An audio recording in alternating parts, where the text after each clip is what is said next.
ഡിയസ് ഇറെ ഡിയസ് ഇറെ എന്ന് പറയുമ്പോൾ ഇപ്പം മലയാളികളുടെ മനസ്സിലേക്ക് ഒരൊറ്റ സാധനം കടന്നു വരും.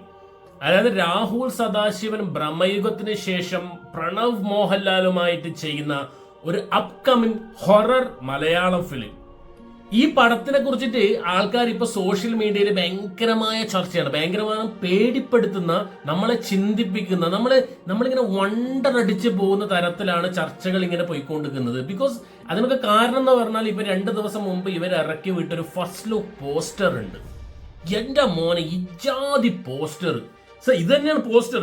ഈ സാധനത്തിലേക്ക് നമ്മൾ കണ്ണ് കൊണ്ടുപോകുന്ന സമയത്ത് എന്റെ മോനെ ഒരുമാതിരി വിങ്ങലെന്ന് പറഞ്ഞാൽ നമ്മൾ ഇതിലേക്ക് നോക്കുമ്പോൾ തന്നെ നമുക്ക് പേടി എന്ന് പറഞ്ഞാൽ അജാതി ഒരു സൈക്കോ സാധനമാണ് ഈ ഒരു പിക്ചറിൽ തന്നെ നമുക്ക് കാണാൻ പറ്റുന്നത്. എന്തൊക്കെയോന്ന് പറഞ്ഞാൽ നമ്മൾ ഒരു പെട്ടെന്ന് കണ്ടു കഴിഞ്ഞാൽ നമ്മൾ ഏതോ ഒരു ഇന്റർനാഷണൽ ഫിലിമിന്റെ ഒരു പോസ്റ്റർ, ഒരു യക്ഷിയാണ്, നടുക്കൊരു യക്ഷി ഇരിക്കുന്നത് പോലെ, അതിനിടക്ക് കുറെ രൂപങ്ങൾ, വികൃത രൂപങ്ങൾ, ആൻഡ് ഡിയസ് എറെ എന്ന് പറഞ്ഞിട്ടുള്ള ഒരു എഴുതി വെച്ചിരിക്കുന്നത് പ്രണവ് മോഹൻലാൽ ഇൻ ഡിയസ് എറെ. ഇത് എങ്ങനെ പ്രൊണൗൺസ് ചെയ്യേണ്ടതെന്ന് അറിയില്ല. ഏതായാലും ഇതൊരു ലാറ്റിൻ വേർഡാണ് എന്നുള്ള അറിയാം. ദ ഡേ ഓഫ് റാത്ത്, അങ്ങനെയാണിത്. The day of wrath, written and directed by Rahul Sadasivan, producer Chakravarthy Ramachandra. Rahul Sadasivan എന്നുള്ളൊരു പേരാണ് നമുക്ക് ഫസ്റ്റ് എടുത്തു പറയേണ്ടത്. ബിക്കോസ് ഇയാൾ 2 സിനിമയെ ചെയ്തിട്ടുള്ളൂ. എന്റെ അറിവിൽ എനിക്ക് തോന്നുന്നു ഭൂതകാലമായിരുന്നു ഫസ്റ്റ്. അതും ഒരു ഹൊറർ ഫിലിം ആയിരുന്നു. ആ ഭൂതകാലം കണ്ടവർക്കറിയാം, നമ്മൾ ക്ലൈമാക്സിലും കണ്ട് നമ്മൾ കിള്ളി പോയി എന്ന് പറഞ്ഞാൽ എജാതി പേടിക്കാത്ത മനുഷ്യന്മാര് പോലും ആ ലാസ്റ്റ് സീനൊക്കെ കണ്ടാൽ എന്റെ മോനെ ഒറ്റക്കൊന്നും ഇരുന്ന് കാണാൻ പറ്റാത്തൊരവസ്ഥയാണ് ശരിക്കും. അപ്പൊ ഭൂതകാലം കഴിഞ്ഞിട്ട് എഗെയിൻ നമ്മൾ ബ്രഹ്മയുഗം എടുത്തു. ബ്രഹ്മയുഗം എന്ന് പറഞ്ഞാൽ പേടി ഉണ്ടെങ്കിലും അത് വേറെ തന്നെ ഒരു സൈക്കോ മൂവി ആയിരുന്നു, കണ്ടവർക്കറിയാം. അപ്പൊ ബ്രഹ്മയുഗം ഭയങ്കരമായ ഒരു ശ്രദ്ധ നേടിയ പടമാണ്. അത് കഴിഞ്ഞിട്ട് പ്രണവ് മോഹൻലാലിനെ വെച്ചെടുക്കാൻ പോകുന്ന ഒരു പുതിയ പടമാണത്. അപ്പൊ നമ്മൾ ഈ പോസ്റ്റർ തന്നെയാണ് ഇപ്പൊ സോഷ്യൽ മീഡിയയിൽ ചർച്ച. ഇതെന്താണ് ഉദ്ദേശിക്കുന്നത്, എന്താണ് സംഭവം? ഒരു കാര്യം തുറന്നു പറയാം, മലയാള സിനിമാ ചരിത്രത്തിൽ ഇതുവരെ ഇറങ്ങിയതിൽ വെച്ചിൽ one of the best first look poster തന്നെയാണ് ഈ ഒരു ഡിയസ് എറെ എന്ന് പറഞ്ഞ ചിത്രത്തിന്റെ പോസ്റ്റർ. ഇതുവരെ ഇഞ്ചാതി ഒരു സാധനം ഞാൻ കണ്ടിട്ടില്ല, നമ്മൾ കണ്ടിട്ടില്ല, എന്തായാലും കണ്ടിട്ടില്ല. ഈവൻ ഹൊറർ ഫിലിം ആയിക്കോട്ടെ, കൺസെപ്റ്റ് അങ്ങനത്തെ ഒരു കൺസെപ്റ്റ് ബേസിലൊക്കെ ഉള്ള സിനിമകൾ ഉണ്ടല്ലോ, ഹൊറർ ഫിലിം, സൈക്കോളജിക്കൽ ഫിലിം, എന്ത് തന്നെയായാലും ഇങ്ങനത്തെ ഒരു പോസ്റ്റർ നമ്മൾ കണ്ടിട്ടില്ല. ഇത് വേറെ തരം മേക്കിംഗ്. ഞാൻ ഏതൊരു പോസ്റ്ററിൽ വായിച്ച പോലെ ഈ ഒരു പോസ്റ്റർ തയ്യാറാക്കാൻ വേണ്ടിയിട്ട് തന്നെ ഇവരെ എടുത്തത് 1-2 മാസങ്ങളാണ്. ബിക്കോസ് ഇതിന് പിന്നിലുള്ള റിസർച്ച് കാര്യങ്ങൾ, മിത്തോളജി കാര്യങ്ങൾ, ക്രിസ്ത്യൻ മിത്തോളജി, കുറേ കാര്യങ്ങളുണ്ട്. അപ്പൊ ഇത് തയ്യാറാക്കാൻ വേണ്ടിയിട്ട് തന്നെ 2 മാസത്തോളം ഇവര് ഡിസൈനേഴ്സ് എടുത്തു എന്നാണ് ഏതോ പോസ്റ്റർ ഞാൻ വായിച്ചത്. ഏതായാലും സോഷ്യൽ മീഡിയയിൽ ഇപ്പൊ ചർച്ച ചെയ്താണ് എന്താണ് ഡിയസ് എറെ, ഇതെന്താണ് പോസ്റ്റർ, ഇതിൽ കൊടുത്തിരിക്കുന്ന ചിത്രങ്ങളും കാര്യങ്ങളും, ഇത് എന്താണ്, ഒരു ഉത്തംപിടിയും കിട്ടാത്തൊരു സംഭവമാണ്. അപ്പൊ ഞാൻ കുറച്ച് കാര്യങ്ങൾ മനസ്സിലാക്കിയ കുറച്ച് കാര്യം ഒരു ഡീകോഡിങ് കാര്യങ്ങളൊന്നല്ല, എന്നാലും ഈ ഒരു പിക്ചർ കാണുന്ന സമയത്ത് നമ്മൾ പെട്ടെന്ന് ചിന്തിക്കുന്നത് എന്താണ് സംഭവം എന്നുള്ളത്. അപ്പൊ കുറച്ച് കാര്യങ്ങൾ ഞാൻ ജസ്റ്റ് ഒന്ന് പറയുന്നതേ ഉള്ളൂ. ഒന്നാമത്തെ കാര്യം, ഡിയസ് എറെ, ഇത് എങ്ങനെയാണ് ഞാൻ നേരത്തെ പ്രൊണൗൺസിയേഷൻ അറിയില്ല. ഡിയസ് എറെ എന്ന് പറയുന്നത് ഒരു ലാറ്റിൻ വേർഡ് ആണ് എന്നുള്ളത് നമുക്ക് എന്തായാലും മനസ്സിലായി. ഈ ലാറ്റിൻ വേർഡിന്റെ അർത്ഥം ഇതിൽ കൊടുത്തിട്ടുണ്ട്, ദ ഡേ ഓഫ് റാത്ത്, WRATH. അതായത് റാത്ത് എന്ന് പറഞ്ഞത് കോപം, ആങ്കർ എന്നാണ് ഇതിന്റെ അർത്ഥം. ദ ഡേ ഓഫ് റാത്ത് എന്ന് പറയുന്നത് ഉഗ്ര കോപത്തിന്റെ, അതായത് ദേഷ്യത്തിന്റെ, കോപത്തിന്റെ ഒരു ദിവസം എന്നാണ് ഈ ഒരു ഡിയസ് എറെ എന്ന് കൊണ്ട് ഉദ്ദേശിക്കുന്നത്. സോ ആ വാക്കിൽ തന്നെ ഉണ്ട് ഉഗ്ര കോപം എന്നെല്ലാം പറയുന്ന സമയത്ത് അജാതി ഒരു ദിവസത്തെ കുറിച്ചാണ് ഇവര് പറയുന്നത്. ഉഗ്രകോപം അറിയില്ല എന്താണ് സംഭവം എന്നുള്ളത്.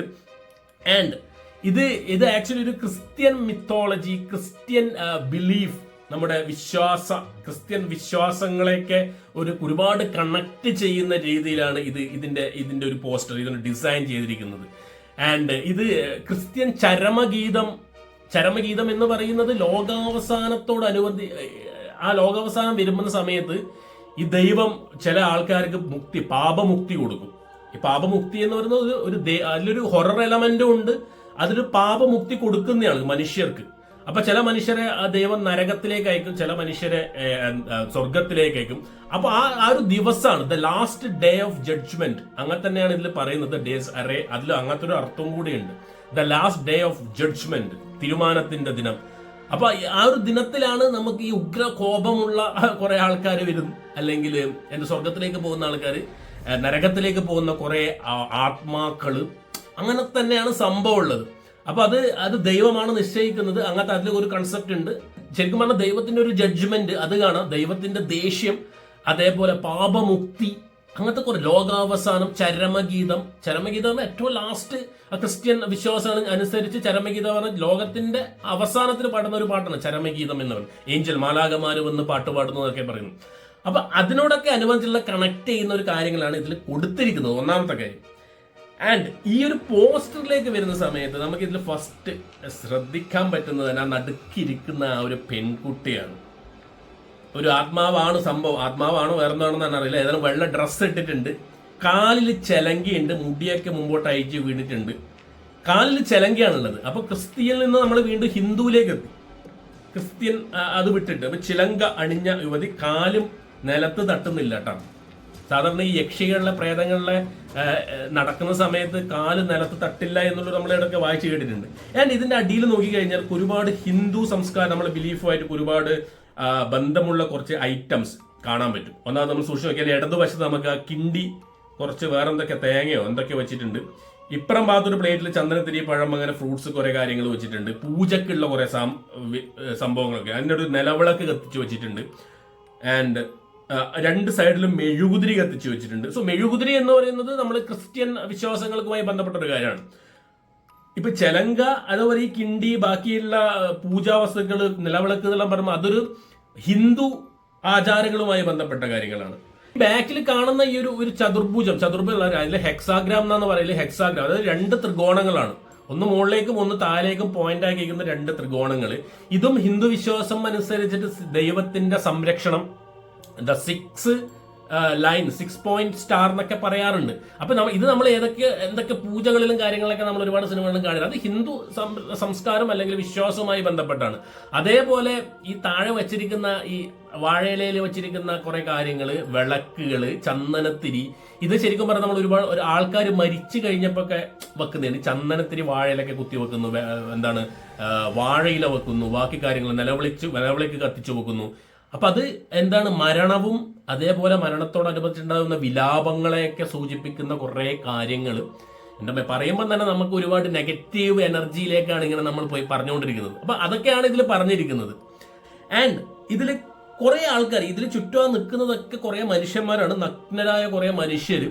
ആ നഗ്നരായ മനുഷ്യന്റെ മുഖത്തേക്ക് നോക്കിക്കഴിഞ്ഞാൽ നമുക്ക് ഒരുപാട് എന്തോ പേടിയുടെയോ എന്തൊക്കെയോ ഒരു വിലാപത്തിന്റെയൊക്കെ കുറെ എക്സ്പ്രഷൻസ് കാണാൻ പറ്റും. എല്ലാവരും നഗ്നരാണ്. ആ മുഖത്തേക്ക് എല്ലാവരും മുഖത്തും ഒരു ഭയമുണ്ട്, ഒരു വിലാപമുണ്ട്, എവിടുന്ന് ഓടി രക്ഷപ്പെടാൻ പോകുന്ന കുറെ ആൾക്കാർ പോലെയാണ് എനിക്ക് തോന്നുന്നത്.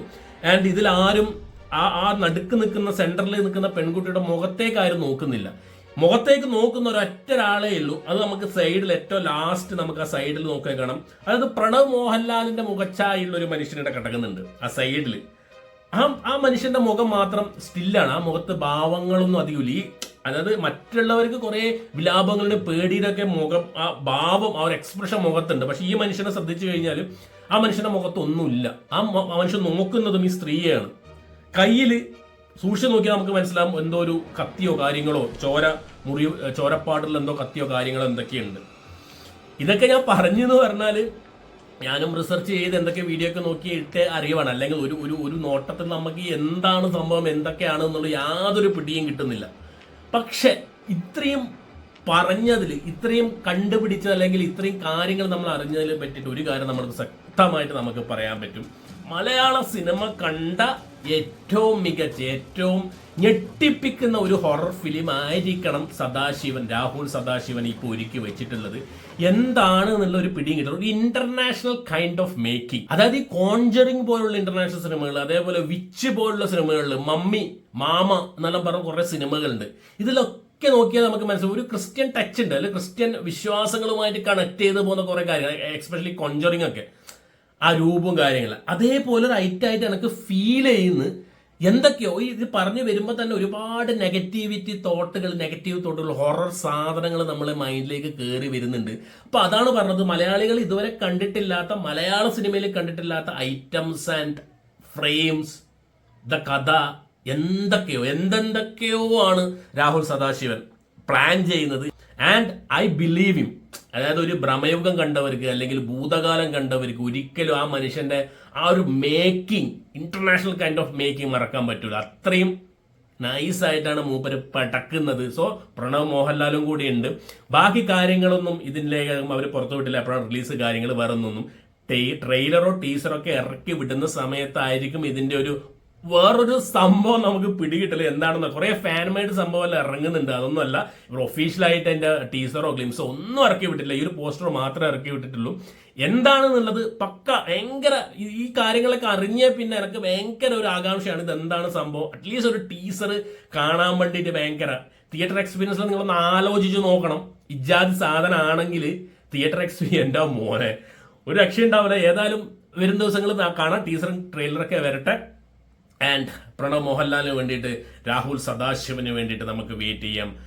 ഡേയ്സ് എ റേ.